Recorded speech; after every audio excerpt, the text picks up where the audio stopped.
งสักพาชนะไม่โถกะละมังปิ่นโตเป่าห้องโลกานา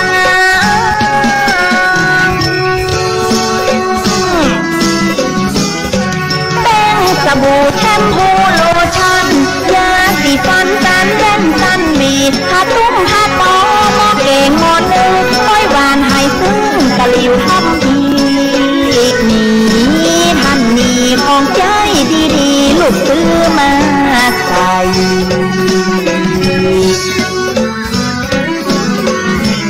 เพื่อนเทวบูชเธอไปห้องหาเพื่อนเทวดาป้ามาจนใดมาถ่ายภาพเก่าแล้วมาเอาภาพใหม่เอาของเครื่องใจเตรียมไว้คู่อย่างปานอ่านลูกหลานคนได้ไผ่บักหินบาตานดวงวิญญาณท่านจะแจ้งจะได้ภูเขาตานาอยู่ป่าเจ้าเมืองผีของกินลำดีบัดตกถึงโอ้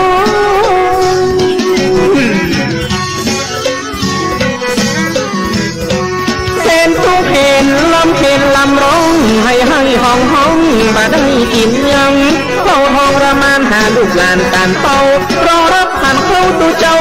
ชื่องามลูกต้นลูกตัวครอบครัวไข่มันรองรับของตานถ้าเป็นหลังน้ำยา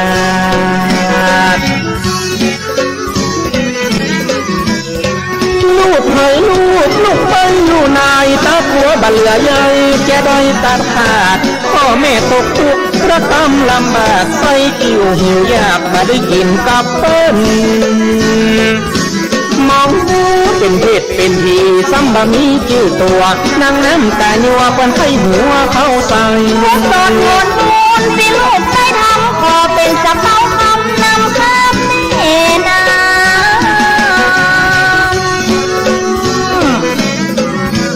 ขอดวงวิญญาณห้ามพ้นเชิงฟังบุญกินบุญตานส่งขึ้นสวรรค์ขอดวงวิญญาณจงได้หักตาแล้วปั่นโชคลาภปั่นเงินปั่นทองน้ำหันนำจึงเริ่มงอกงามอย่าตกต่ำยำเย่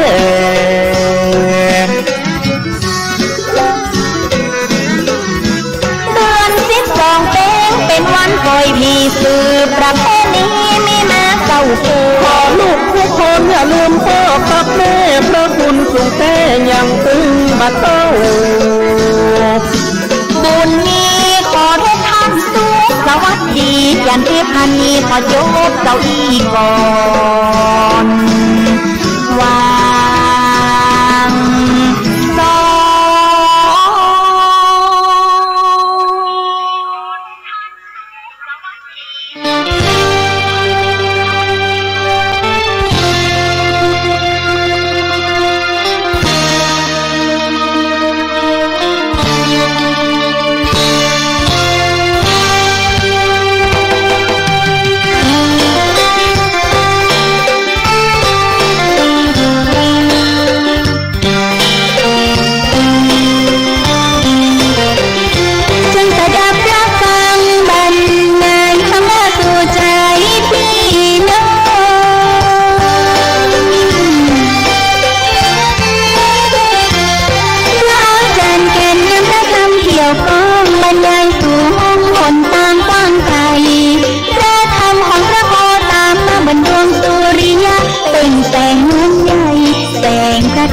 งส่องประกายส่องจิตส่องใจสุดใส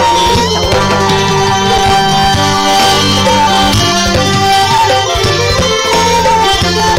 มาฟังธรรมะเหมือนได้หินทิพย์เหมือนบันไดเลื่อนลิฟต์ขึ้นสวรรค์เอกข้างน้ำทิพย์ประมนประดิษฐ์น้ำค้างชำระช่วยล้างไร้ทุกข์ไร้โศ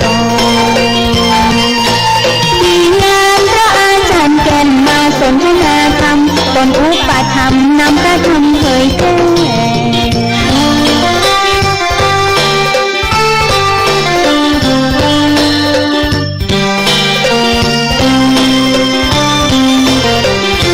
ท่านพระครูปาลักษณ์กิตติพงศ์กิติโสภโนโยโสน้อมมา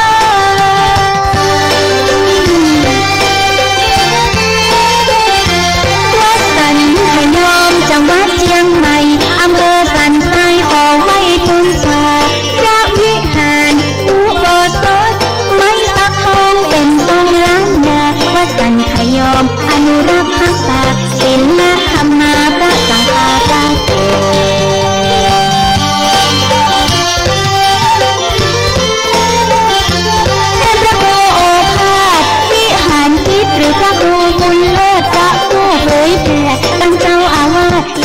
ประเสริฐแท้พระครูสถิตสุรธรตนเองได้บุญองค์อุปถัมภ์สนับสนุนชี้หนตางุนนำพระธรรมเผยแพร่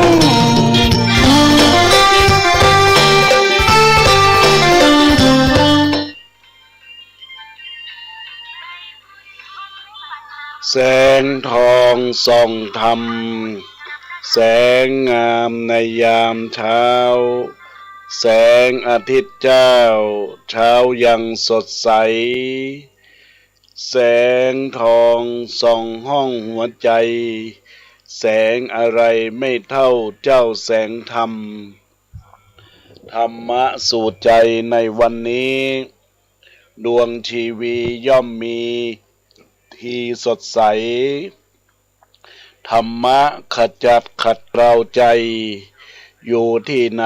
ใจก็สุขหมดทุกข์เอ่ยณกาลบัดนี้อัตมภาพ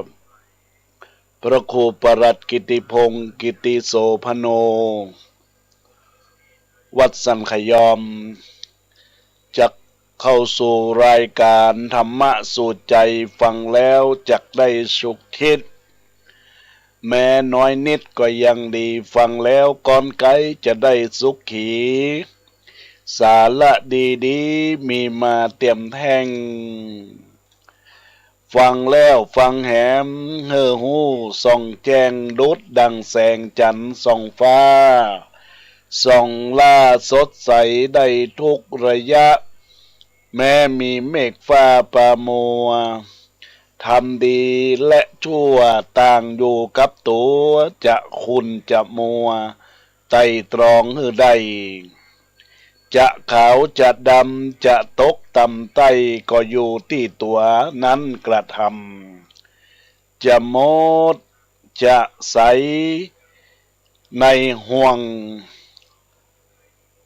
บ่วงกรรมคัดใส่เงางามพิจารณาหือได้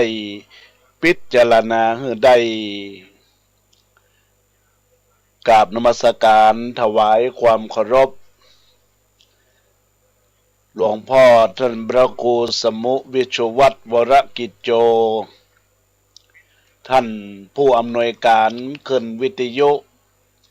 เพื่อการศึกษาพระพุทธศาสนาและวัฒนธรรม FM 104.50 วัดฝ่ายหินท่านผู้รักษาการเจ้าวาดวัดฝ่ายหินท่านพระครูสถิตธุราธรเจ้าวาดวัดสันขยอมวิหารอุโบสถไม้สักทองทรงล้านนาพระสงฆ์เถรานุเถระครูมาอาจารย์เจ้าจุตนจุองค์จุรูปเจริญพรเจริญธรรมธรรมะสวัสดีกับบรรดาป้อออกไม่ออกอุบาสกอุบาสิกานักศีลนักบุญเราท่านทั้งหลายณโอกาสบัดนี้อัตมภาพจักได้เข้าสู่รายการธรรมะสู่ใจเพื่อสันติภาพยามสายของคลื่นวิทยุเพื่อการศึกษาพระพุทธศาสนาและวัฒนธรรม FM 104.50 วัดฝ่ายหินในโอกาสกาละวันนี้ญาติโยมสาธุชนพุทธบริษัททั้งหลายทำดีได้ดีย่อมดีหลายทำชั่วระวังอันตรายอย่าวางใจในชั่วให้กลัวกรรมกรรมใหม่กรรมเก่าเฝ้าตามติดกรรมลิขิตติดตามกรรมสนองกรรมเก่ากรรมใหม่หมายจับจองให้ไต่ตรองตรองตึกสำนึกตนเกิดเป็นคนแต่ละคนมีค่าอย่าน้อยหน้าทำดีหลายหนยามดับขันไปหายกังวลเกิดเป็นคนทำความดีมีสุขเอ่ย บรรดาญาติโยมอุบาสกอุบาสิกาท่านสาธุชนทั้งหลายขณะนี้อาตมาภาพได้ทำการไลฟ์เฟซบุ๊กไลฟ์ในโอกาสบัดนี้ญาติโยมที่รับฟังพร้อมด้วยฝากข้อความในกล่องข้อความในการเฟซบุ๊กไลฟ์ก็ท้ายรายการก็จะมีการทักทายไปและในช่วงนี้เวลานี้อาตมาภาพก็จะได้นำสารธรรมแห่งองค์สมเด็จพระชินวรสัมมาสัมพุทธเจ้ามาพบปะกับบรรดาญาติโยมพ่อออกแม่ออกศรัทธาญาติโยมอุบาสกอุบาสิกาทั้งหลายทุกท่านทุกคนญาติโยมในสิ่งสำคัญว่าคนที่มีธรรมมีศีลเป็นดั่งดินที่มีปุ๋ยดินที่มีปุ๋ยดีปลูกอันหยังก็งามเช่นเดียวกับชีวิตคนที่มีธรรมมีศีลทำมาหากินอันหยังก็มีความเจริญกิจการงานก้าวหน้าค้าขายร่ำรวยครอบครัวและลูกหลานเป็นคนดีเพราะธรรมและศีลเป็นดังดินที่มีปุ๋ยพุทธสุภาษิตได้กล่าวว่าอัตตาหิอัตโนนาโถอัตตาหิอัตโนคติแปลใจความว่าตนแลเป็นคติทางเดินแห่งตนบ่มีใครปางเฮาขึ้นสวรรค์หรือลงนรกใดนอกจากตัวของเฮาเป็นคติทางดำเนินของเราบ่มีใครที่จะทำให้เราสำเร็จหรือล้มเหลวตัวเราเนี่ยและญาติโยมเป็นคติแห่งการดำเนินของตัวเฮาในเบื้องต้นนี้ขอฝากญาติโยมตั้งหลายว่าบุญบาปนรกสวรรค์อยู่ที่3อย่างก็คือ1กายเราทำ2คำเราพูด3ใจเราคิด9คือกายทำพูดคำพูดใจคิดนี่แหละญาติโยมเป็นต้นบุญต้นบาปเพราะฉะนั้นในวันนี้เรานำกายวาจาใจเป็นต้นบุญต้นสวรรค์อย่าให้เกิดต้นบาปหากถามว่าญาติโยมทำข้อไหนที่เป็นสิ่งจำเป็นปัจจุบันนี้ตามความเห็นของตัวของอาตมาแล้วญาติโยมในหลักของธรรมปัจจุบันนั้นก็คือ1ยึดมั่นกตัญญู2รู้จักสามัคคี3มีความซื่อสัตย์4ก็เห็นชีวิตเป็นอนิจจังบรรดาญาติโยมอุบาสกอุบาสิกาทั้ง4ข้อนี้ถ้าหากว่าเราท่านทั้งหลาย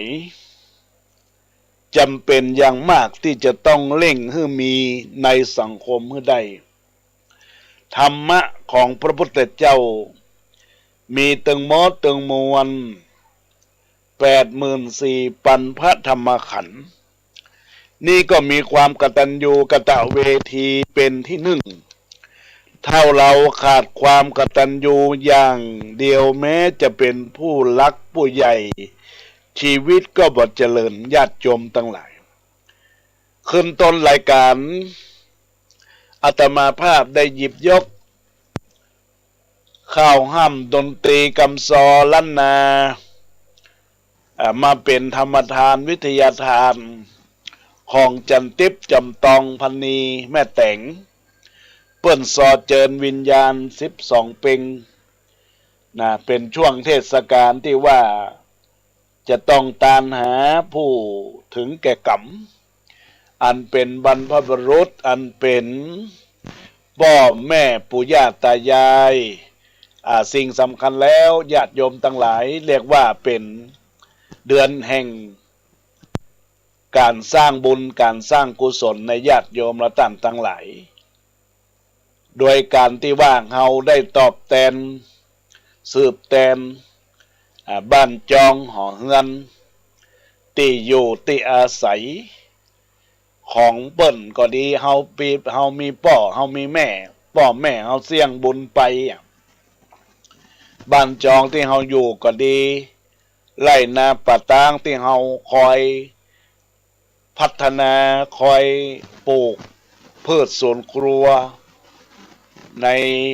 ต้งในไร่ในนาของเฮาได้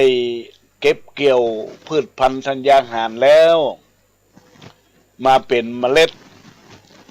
ผลก็คือกำไรจากการปลูกพืชปลูกผักได้เงินได้ทองก็เอามาทำบุญสุนทรทานในกาละ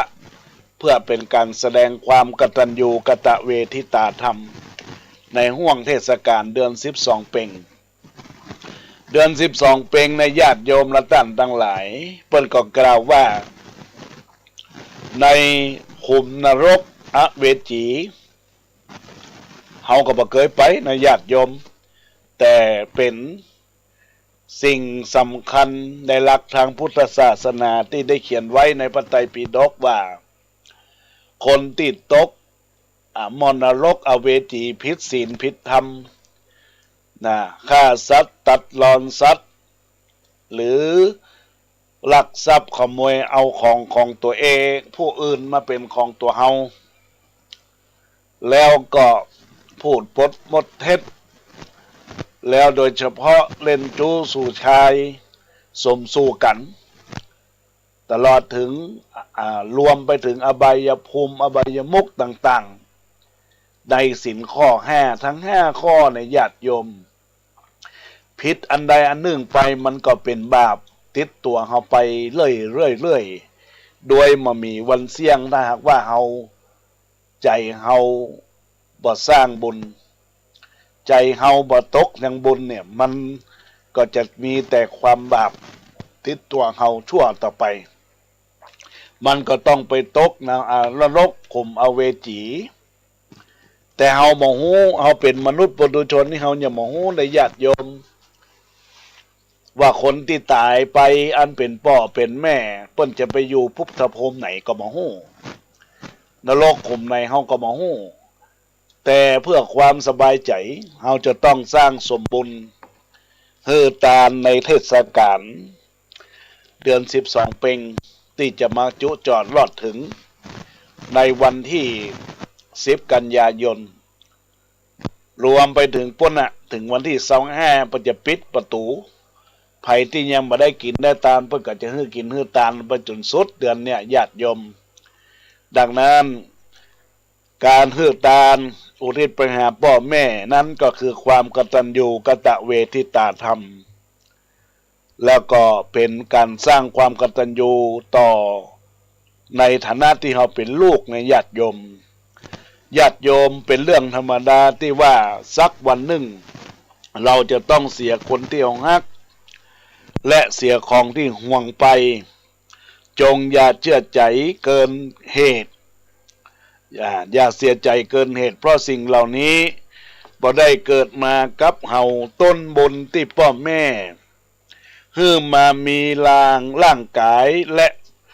ลมหายใจต่ออันถ้าเฮาญาติโยมและท่านทั้งหลาย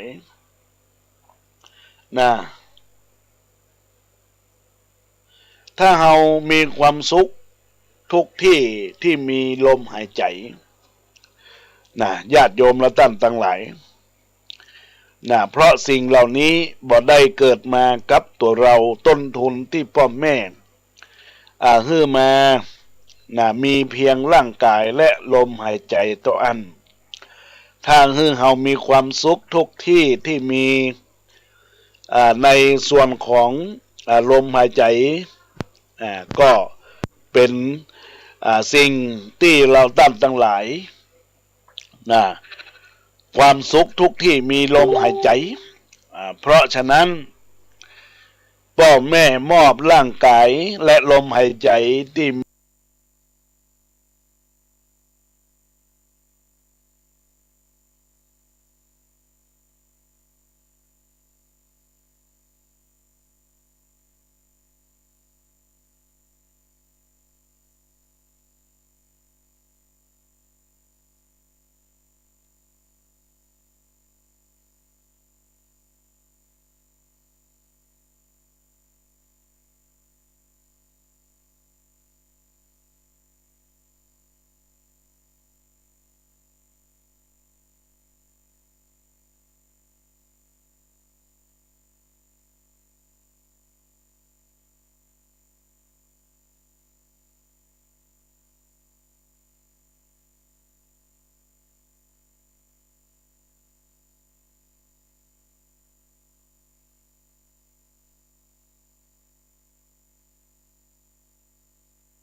มหายใจที่มีค่าที่สุดคือกับตัวเรา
ลาจาท่านคุณนาปล่อยไป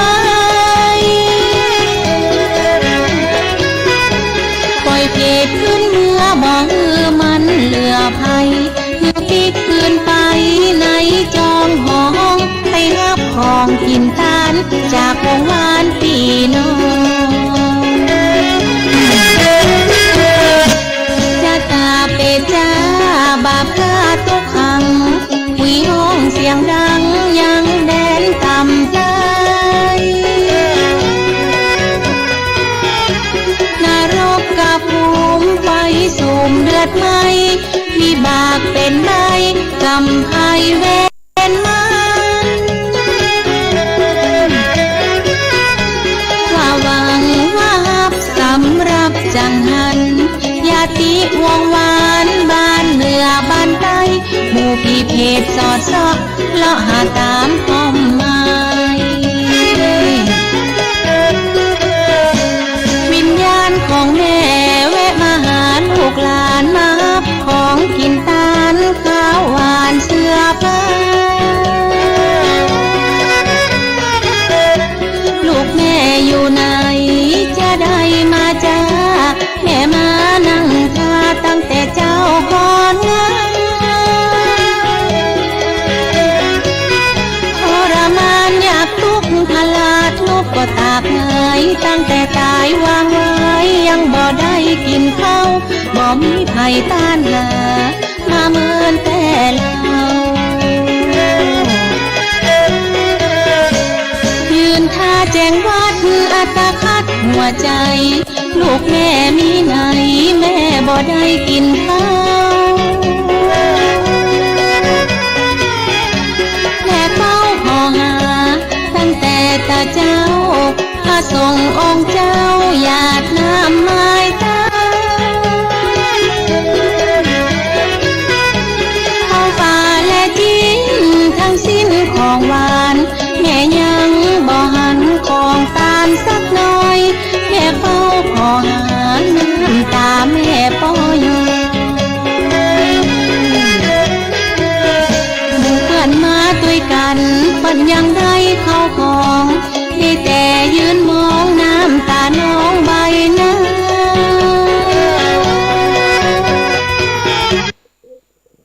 ต้องขอสุมาภัยกับบรรดาญาติโยม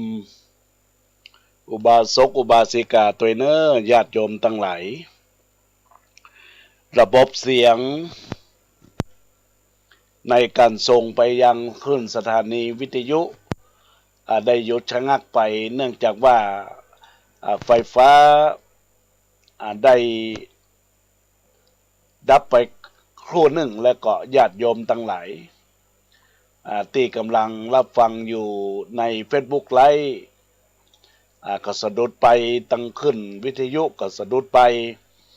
ก็ต้องขอสุมาภัยกับบรรดาญาติโยมอุบาสกอุบาสิกา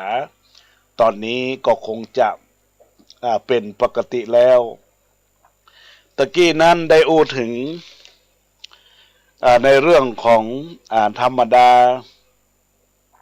ของเจ้าโลกตั้งทั้งหลาย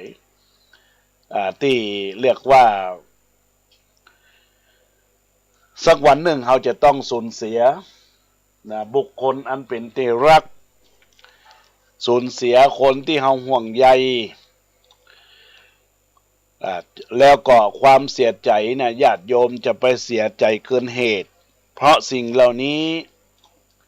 บ่ได้เกิดมากับตัวเราต้นทุนที่พ่อแม่ให้มามีเพียงร่างกายและลมหายใจตัวอันขอให้เรามีความสุขทุกที่ที่มีลมหายใจนะญาติโยมและท่านทั้งหลายทุกที่ที่มีลมหายใจเพราะพ่อแม่มอบร่างกายและลมหายใจที่มีค่าที่สุดคือกับตัวเรามาสิ่งใดๆที่เรามีอยู่ก็คือกำไรทั้งนั้นก็ว่าจะเป็นแก้วแหวนแสนสิ่งเงินทองบ่ได้เกิดมากับตัวเฮาแม้เสียเงินเป็นหมื่นเป็นแสนก็บ่ได้ขาดทุนเพราะต้นทุนมีเพียงร่างกายและลมหายใจในวันเกิดต้องนึกถึงสิ่งที่เกี่ยวกับการเกิด3ประการอันได้แก่นึกถึงคนที่ทำให้เราเกิดก็คือพ่อแม่เพื่อแสดงความกตัญญูกตเวทิตาธรรม2นึกถึงวันที่เราเกิดเพื่อให้รู้ว่าต้นทุนของเรามีเพียงร่างกายและลมหายใจญาติโยมทั้งหลายนึกถึงในสิ่งที่เราอยากได้เกิดอยากให้มันเกิดก็คือเมื่อชีวิตดีอย่างไรเราก็ต้องคิดแล้วก็ลงมือทำแล้ววันหนึ่งเป็นวันเกิดจะเป็นวันที่มีค่าคุณค่าเพราะฉะนั้นในวันแม่ที่จะถึงนี้บรรดาญาติโยมเราก็ถือโอกาสนึกถึงบรรพบุรุษทั้งสองสายอาตมาภาพกล่าวถึงวันแม่ที่ผ่านมาในเดือนสิงหาคมแล้วก็วัน12เพลงนี้ที่มาถึงบรรดาญาติโยมเป็นเดือนแห่งความกตัญญูเป็นบรรพบุรุษของเราทั้งสองสายที่หนึ่งก็คือสายชีวิตสายที่สองก็คือสายจิตใจสายแรกคือสายชีวิตอาตมาภาพจะเล่าฟังว่ามีพระเจ้าแผ่นดินพระองค์หนึ่งเป็นพระเจ้าแผ่นดินที่รักสัตว์มากทรงโปรดปรานม้าที่ใจออกศึกซึ่งเป็นม้าที่แข็งแกร่งและสง่าผ่าเผยพระองค์ได้เงินเดือนคนเลี้ยงม้าด้วยเงินเดือนที่สูงและดูแลอย่างดีปรากฏว่าคนเลี้ยงคนเก่าเสียชีวิตจึงได้คนเลี้ยงม้าคนใหม่มาแทนคนเลี้ยงม้าคนใหม่เป็นคนขาเป๋เลี้ยงม้าได้เพียง3 วันต่ออันม้าที่องค์อาจพาเผยก็กลายเป็นม้าขากระแพกเด็กขาเป๋ไปมาพระเจ้าแผ่นดินได้ให้หมอมาตรวจหมอทั่วพระนครตรวจบ่ทราบสาเหตุว่าเป็นเพราะเหตุใดม้าจึงเป๋กล่าวถึงพระโพธิสัตว์เสวยพระชาติเป็นอมาตย์อยู่ในวังได้มาตรวจดูอาการของม้าผลปรากฏว่าม้าก็มีความปกติทุกอย่างท่านก็จึงได้บอกว่าสาเหตุที่ม้าเป็นอย่างนี้ก็เพราะว่าม้าเรียนแบบคนเลี้ยงขาเป๋ท่านได้แนะนำว่าให้เปลี่ยนคนเลี้ยงม้าแล้วม้านั้นก็จะเดินตามปกติญาติโยมทั้งหลายสังคมม้าขาเป๋อย่าให้เกิดในครอบครัวพ่อแม่บรรดาญาติโยม ต้องเป็นผู้นำที่ดีนะต้องเป็นผู้นำที่ดีอย่าให้เกิดขึ้นในโรงเรียนครูต้องเป็นผู้นำนะญาติโยมทั้งหลายครูต้องเป็นผู้นำที่ดีสังคมม้าขาเป๋ก็อย่าให้เกิดขึ้นในวงการราชการนะญาติโยมและท่านทั้งหลายผู้นำก็ต้องนำในทางที่ดีถ้านำบดีลูกหลานของเราก็จะได้แบบอย่างที่บดีเหมือนม้าขาเป๋นะญาติโยมและท่านทั้งหลายที่ได้รับฟังอยู่ในขณะนี้ก็พยายามคิดคอยตามอาตมาภาพไปตัวนะญาติโยมในเรื่องของผู้นำอาจจะต้องนำทางที่ดีนะญาติโยมนำบดีลูกหลานของเราก็จะได้แบบอย่างที่บดีเหมือนม้าขาเป๋พ่อแม่บรรพบุรุษทำอะไรอย่างให้ลูกหลานก็จะทำตามเพราะฉะนั้นฝากท่านทั้งหลายเป็นประเด็นแรกว่าในมงคลปรารภที่ได้รับฟังอยู่ในขณะนี้ให้เฮารู้บรรพบุรุษชีวิตของคนเฮาในญาติโยมสาธุชนทั้งหลายเสกลมหายใจให้เฮาเกิดเป็นคนบรรพบุรุษต่อมาก็คือสายจิตใจในญาติโยมสายจิตใจคำว่าสายจิตใจนั้นญาติโยมทั้งหลายพระมหากษัตริย์และศาสนาที่เราเคารพบูชาชาติไทยของเฮาชาติไทยของเฮาก็เป็นสิ่งที่เราตั้งทั้งหลายจะต้องควบคู่กับศาสนาที่เราบูชาในญาติโยมศาสนาที่เราบูชาศาสนาที่เราบูชาก็คือชาติไทยของเรากว่าบ้านเมืองจะมาเป็นปึกแผ่นได้ก็เพราะพระมหากษัตริย์เราจึงบอกควรลืมบรรพบุรุษสายจิตใจศาสนาพุทธ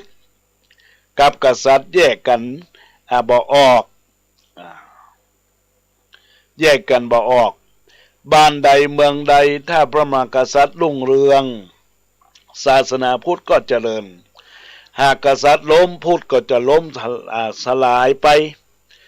บอกใจว่าอาตมาจะอู้โดยบ่มีหลักฐานในญาติโยมเพราะว่าในสมัยครั้งพุทธกาลมันเกิดขึ้นมาดีแล้วมันเกิดขึ้นดีมาแล้วญาติโยมทั้งหลายเป็นสิ่งที่เกี่ยวข้องกับตัวเราว่าศาสนาพุทธของเฮาจะอยู่คงได้นั้นก็อยู่ที่ศรัทธาญาติโยมอุบาสกอุบาสิกาศรัทธาสาธุชนและท่านทั้งหลายทุกท่านทุกคนเป็นสิ่งที่เราจะต้องยึดมั่นในสิ่งที่เกิดขึ้นในสิ่งที่เป็นหนึ่งเดียวกับตัวเฮานั้นก็คือสิ่งที่เกิดมาต้องมีสิ่งที่ยึดเหนี่ยวจิตใจก็คือพุทธศาสนาของเราตะกี้นั้นอาตมาภาพได้อู้จาว่าในครั้งสมัยครั้งพุทธกาลพระพุทธเจ้าประสูติในสถาบันกษัตริย์พระบิดาเป็นกษัตริย์ในเมืองกบิลพัสชื่อว่าพระเจ้าสุโธทนะพระมารดาก็ชื่อว่านางสิริมหามายาญาติโยมและท่านทั้งหลายพระองค์ก็จะเลือกเกิดตระกูลก็ได้แต่พระพุทธเจ้าเลือกเกิดตระกูลกษัตริย์สิ่งนี้เป็นนัยสำคัญในสมัยของพระเจ้าอโศกมหาราชกษัตริย์นับถือศาสนาพุทธนับถือศาสนาพุทธเป็นสิ่งที่เราตั้งหลายจะต้องนำตัวนำตนของเฮาญาติโยมสาธุชนพุทธบริษัททั้งหลายเป็นสิ่งที่เราจะต้องยึดมั่น ในสิ่งที่ว่าเป็นสิ่งที่สำคัญในชีวิตของคนเรานัยยะสำคัญในสมัยพระเจ้าอาโศกมหาราชกษัตริย์นับถือศาสนาพุทธศาสนาได้เผยแพร่ไปทั่วโลกได้ไปทั่วโลกแล้วทีนี้เมื่อได้ส่งไป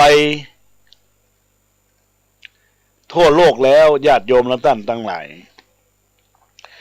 เมื่ออินเดียบอกเอาสถาบันกษัตริย์ล้ม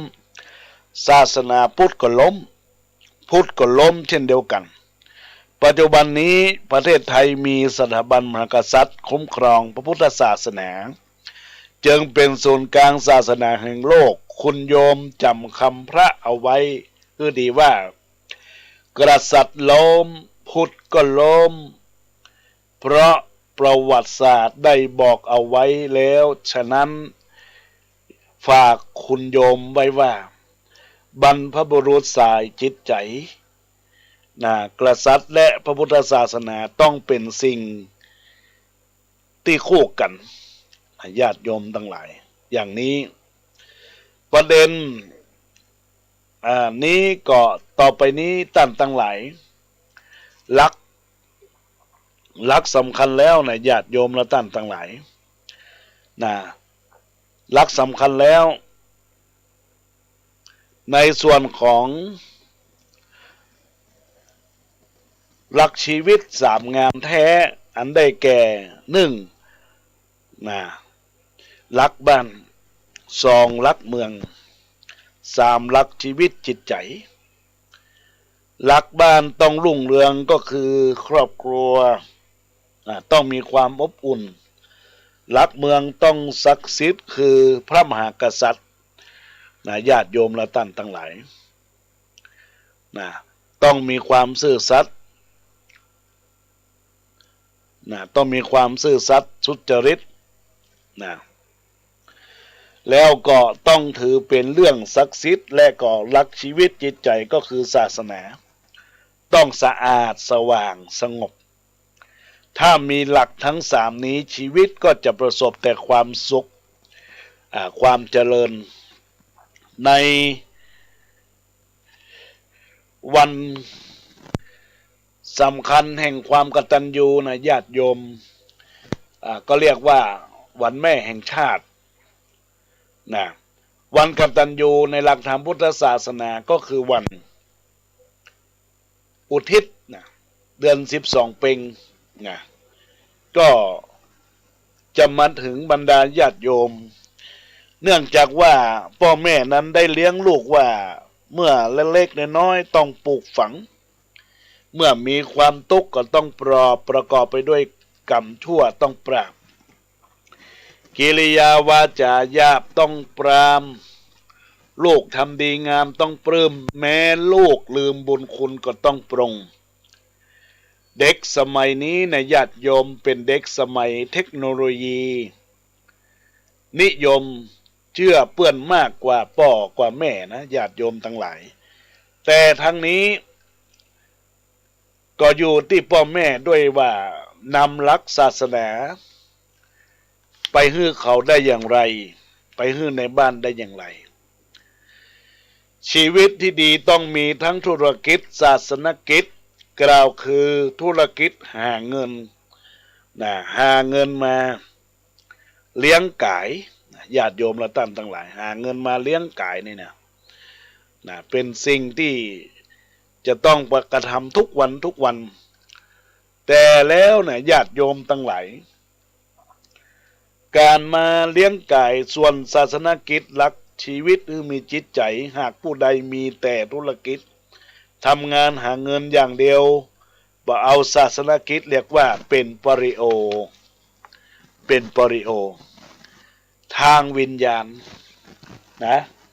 ไปไหนมาไหนบ่สาง่างามอันว่าความรู้ทางโลกนั้นยิ่งแก่ยิ่งอ่อนพลังส่วนความรู้ทางธรรมยิ่งแก่ก็ยิ่งมีบารมีบุคคลในโลกนี้นะญาติโยมสาธุชนและท่านทั้งหลาย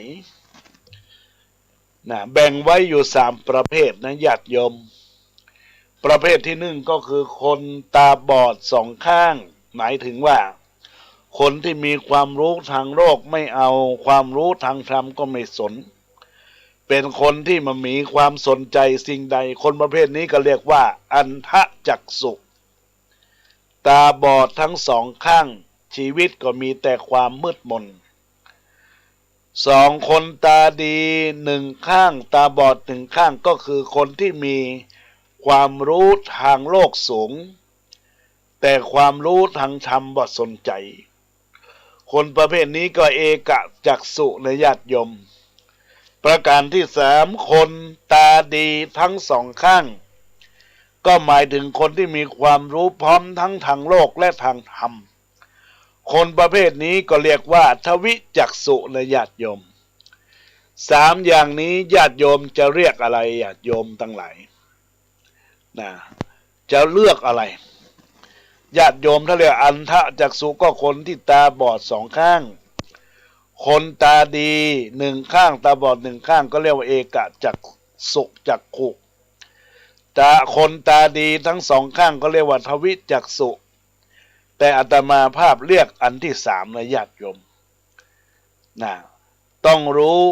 โลกรู้ธรรมรู้โลกกับทันโลกของเราโลกของเราเนี่ยญาติโยมก็อยู่ได้ง่ายอย่างว่าปัจจุบันเนี่ยข่าวสารเราจะเห็นว่ามีแต่ฆ่ากันยื้อแย่งความอยากได้อยากมีอยากเป็นความดิ้นรนต่อสู้กันด้วยวิถีจิตใจด้วยในใจต้องมีความโกรธมีความหลงโกรธก็คือความโมโหโกธาอยากได้อยากมีอยากเป็นเกินไปความโกรธก็สะสมในใจเนี่ยญาติโยมแล้วก็ความโมโหโกธาเป็นสิ่งที่ญาติโยมและท่านทั้งหลายญาติโยมและท่านทั้งหลายก็ต้องพยายามใช้ชีวิตวิถีชีวิตของตนคือเกิดความบ่ผิดพลาดในใจ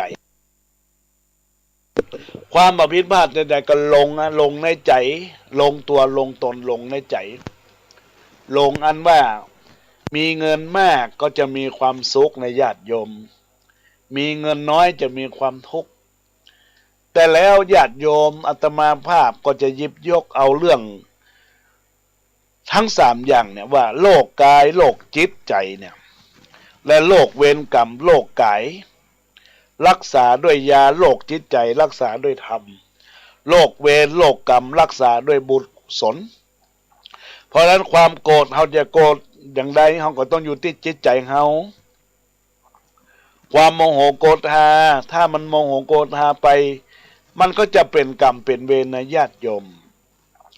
แล้วเราจะรักษาตัวเราได้อย่างไรก็คือรักษาการข่มใจอดทนข่มใจฝึกจิตใจให้มันมีความผ่องใสจิตใจที่มีความผ่องใสเว้นจากกรรมคือบุญสร้างบุญ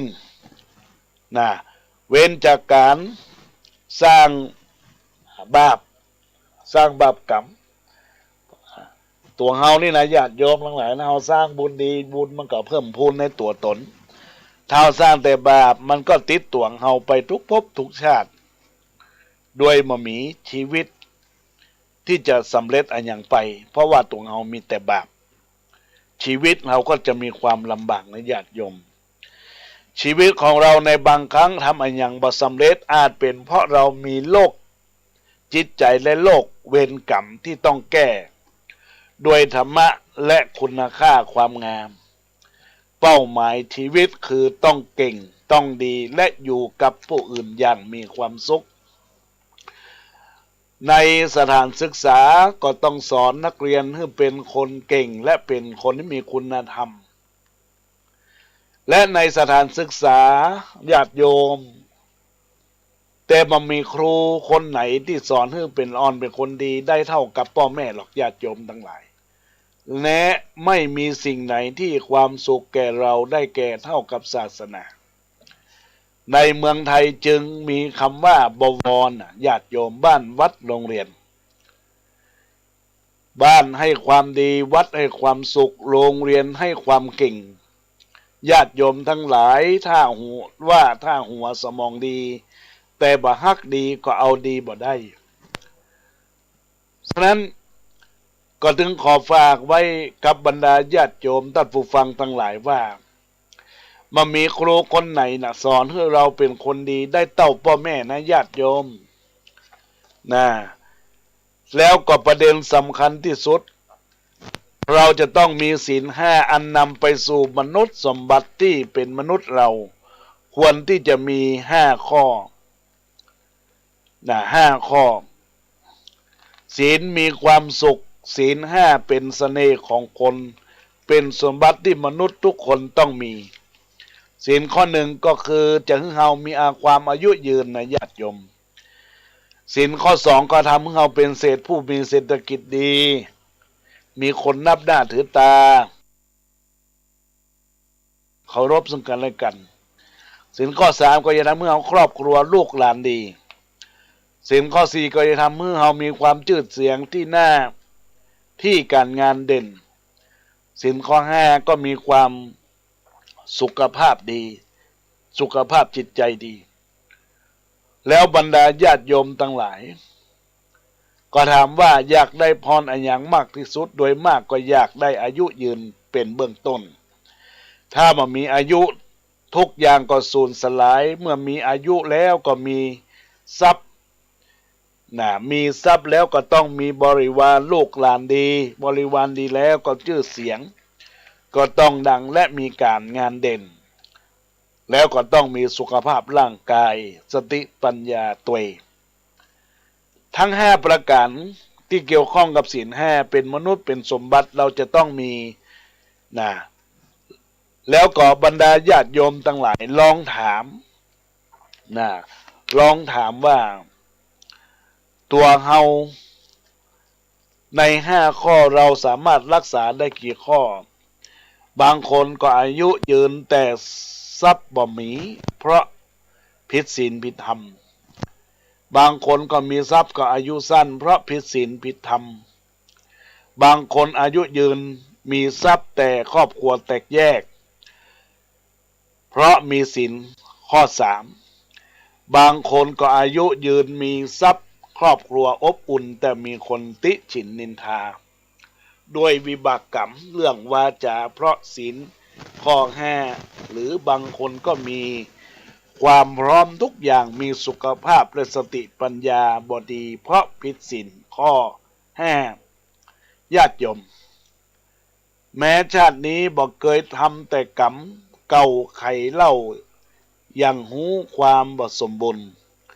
โดยสมบัติทั้ง5 ข้อศีลบริบูรณ์ตั้งแต่วันนี้ถ้าเราสักมัคคีเรามีความสามารถที่จะรักษาศีล5ได้ครบทุกข้อชาติหน้าเราก็จะได้ทรัพย์สมบัติทั้ง5ประการนี้อย่างแน่นอนเรื่องนี้อาตมาภาพจะขอฝากเป็นลำดับสุดท้ายว่าตั้งแต่บัดนี้ไปญาติโยมทั้งหลายจะต้องเต็มไปด้วยน้ำที่ดี3น้ำญาติโยม1น้ำใจงาม2น้ำคำหวาน3น้ำงานดีทั้ง3ล้วนดีแน่นอนน้ำใจงามคืออันหยังญาติโยมก็คือความเอื้อเฟื้อเผื่อแผ่ความมีเมตตาซึ่งกันและกันต่อกันความอบอ้อมอารีเป็นสิ่งสำคัญเรียกว่าน้ำใจงามอันที่2ก็คือน้ำคำหวานก็ปิยวาจาพูดจาด้วยความสุภาพไพเราะวจีไพเราะเป็นภาษาดอกไม้ซึ่งกันและกันโดยเฉพาะสิ่งสำคัญก็คือไม่ติฉินนินทาไม่ว่ากล่าวร้ายกันและกันนี่แหละน้ำคำหวานประการที่3น้ำงานดีก็คือพยายามอดทนอดกั้น ต่อสิ่งที่เกิดปัญหาอุปสรรคในการงานทุกอย่างและทุกประการที่มันเกิดขึ้นในญาติโยมและท่านทั้งหลาย3อย่างนี้ล้วนดีแน่นอนนะก็ขอให้บรรดาญาติโยมตั้งสติตั้งมั่นแน่วแน่ในสิ่งที่เกิดขึ้นในตัวตนของพระศรัทธาญาติโยมเราตั้งทั้งหลายก็ขอฝากให้บรรดาญาติโยมได้มีความตั้งใจประพฤติปฏิบัติหลักแห่งการสร้างกุศลคุณงามความดีกับตนตัวของเราและท่านทั้งหลายในญาติโยมและท่านทั้งหลายเพื่อเป็นสิ่งสำคัญที่จะเป็นความมุ่งมั่นปรารถนาสิ่งใดได้นั้นสิ่งนั้นได้นี้ก็คือความนี้ก็คือนำหลักธรรมไปประพฤติและปฏิบัติเป็นหลักแห่งการสร้างกุศลความดีนะญาติโยมเราท่านทั้งหลายเหมือนกับวิธีคิดที่จะพิชิตความสุขก็คือญาติโยมคนด้อยกว่าเรานี้มีมากเหลือคนเขาเหนือกว่าเราก็มีถมอย่าเย่อหยิ่งทรนงมัวหลงงมอย่าหลงชมว่าตัวเด่นจะเป็นภัยนะญาติโยมและท่านทั้งหลายสิ่งสำคัญในญาติโยมความรักของแม่ที่มีที่สุดนั้นก็คือในวัยที่เฮาอายุ5 ขวบแม่จะฮักเฮามากที่สุดอายุ15แม่ก็ยังยุ่งได้นะลูกก็จะบอกอย่ายุ่งกับตัวลูกได้ลูกโตแล้วเมื่อถึงอายุ25เป็นผู้ใหญ่มันบอกง่ายเลยนะบอกแม่นะญาติโยมอายุ35ก็บอกว่าเหนื่อยจังเลยแม่อายุ45ก็แม่พูดถูกต้องโดยมาตลอดอายุ55แม่อย่าเพิ่งจากไปอีกไม่นานคงตามแม่ไปเมื่ออายุ65ขึ้นไปในญาติโยมและท่านทั้งหลายเพราะฉะนั้นจะต้องมันสร้างกุศลคุณงามความดีทำบุญสุนทรทานเป็นหลักแห่งการประพฤติปฏิบัติด้านบุญกิริยาวัตถุ3ประการเป็นบุญกุศลกับราชธาญาติโยมสาธุชนพุทธบริษัทตั้งทั้งหลายทุกท่านทุกคนในวาระโอกาสช่วงนี้ก็ทำบุญสุนทรทานกันเนอะญาติโยมสร้างบารมีกุศลก็จะเกิดขึ้นกับตนตัวมูลศรัทธาสร้างบุญก็จะติดตัวของเขาไปถึงภพหน้าชาติหน้าชันใดก็จะเป็นบุญญาเขตติดตามตัวเขาไปกายมีความบริสุทธิ์ใจมีความบริสุทธิ์วาจาเฮามีความบริสุทธิ์สิ่งนั้นละญาติโยมคือความบริสุทธิ์ในอกในใจของเราก็จะเกิดผลในการสร้างกุศลคุณงามความดีเพราะฉะนั้นบรรดาญาติโยมสาธุชนทั้งหลายตอนนี้อาตมาภาพก็จักได้ทักทายกับบรรดาญาติโยมสาธุชนในเบอร์โทรศัพท์0962629694ญาติโยมก็ทักทายเข้ามาเนอะกับอาตมาภาพพระอาจารย์แก่นได้อุจาธรรมสู่ใจคือกับบรรดาญาติโยมอุบาสกอุบาสิกาทายกทายิกาศรัทธานาบุญเราท่านทั้งหลายเนอะญาติโยมเป็นสิ่งที่สำคัญเทศกาลตานเดือน12ตามฮีดหอยกองโบราณเก่าเกื้อประวัติมีมาไผบ่ล่างเรือต่างก็ไฟเอื้ออาทรกินตาลหยาดน้ำทำบุญสืบสารบุญกินบุญตาลเดือน12เจ้าตาลหาพิตามารดาเป็นเจ้าบุพการีผู้มีอุปการะคุณที่ฮือเฮาได้สืบทอดสมบัติตระกูลจนได้เพิ่มพูนสมบัตินั้นบ่นักกันน้อยเดือน12ออกประเพณี ทำบุญหาเพศผีตั้งใหญ่และน้อยตอนนี้มีสายเข้ามาเจริญพรแม่สมฮัตฟังอยู่นอแม่นออ๋อ อนุโมทนาขอบคุณนะแม่สมพัฒน์เนอะใจมั่วดี3 อย่างเนาะดีถึง3 อย่างนะงามน้ำใจดีน้ำใจนอวาจาใจนอจะอนุโมทนาเนอะเจริญพรเจริญพรเจริญพรพ่อแผ่นบันแท้แม่ริมฮัลโหลพ่อแฟนบันแท้แม่ริมสายตัดไปอันนี้ละญาติโยมละตั้งหลายก็ต้องสร้างสมบุญกุศลขอขอบคุณกับแม่สมพัฒน์ที่ทักทายเข้ามาเนอะในโอกาสนี้ไหว้สาท่านเจ้าท่านอาจารย์พระครูสดิตุราธรได้ทักทายเข้ามาในกล่องข้อความนี่ก่อนละอ่อนเป็นเวทีในโอกาสนี้เจริญพรกับใหญ่นวลเตชะกุลพงกรเจริญพรกับคุณโยมประภัยห้องศรีเจริญพรกับคุณจันจรัตน์แจ่มกระจ่างเจริญพรกับคุณโยมอัมพรกันถ้ามีเจริญพรกับคุณโยมแม่เบิ้มเรืองวิริยะนันเจริญพรกับคุณโยมกาไหว้สาท่านอาจารย์พระครูบาสุวรรณญาติโยมทั้งหลายจากบ้านปาลานวัดปาลานสุวรรณลำปูนแล้วก็เจริญพรกับบรรจงมณีเจริญพรกับคุณโยมลุ่มน้ำวังเจริญพรกับพ่อหนานบินลาอินลาบุญธรรมรักษ์เจริญพรกับพ่อแผ่นพันแท้บ้านแม่ริมว่าจะได้ฟังอยู่นอกพ่อนอฟังตลอดเลยครับอ๋อยินดีกับพ่อเนอะถึงอนุโมทนาขอบคุณเนอะติดตามรับฟัง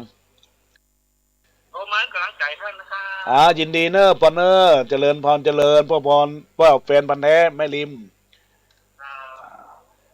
ไหว้สาท่านพระธิการธนูอินทปัญโยเจ้าวาดวัดหนองเต่าค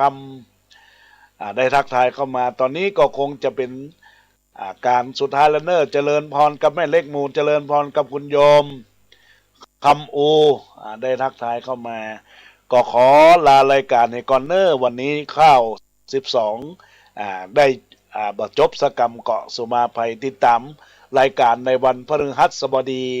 เวลาบ่ายโมงถึงบ่าย2เนอร์ขึ้น104.50คอราก่อนเตอะผู้ใหญ่บุญตั้งหลายจีมโนในลาไปเนื่อเจ้าเวลาหมดไปจำลาแล้วเจ้ามวลหมู่สัตว์ดังเฮาพี่น้องโอกาสหน้าพบปะกันแดมเดือน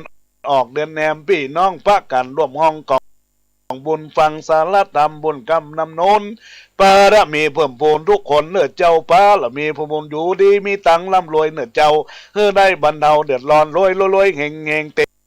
งนึ่งพี่น้องเกินคำไหลคอนครอบครัวโจกลาบลุมเราเพื่อได้เป็นเจ้าสัวจิตใจขุนมัวเพื่อใสสว่างแจ้งรวยเฮงจัตตาโรธรรมาวัฏันติอายุวันโนสุขังปะลัง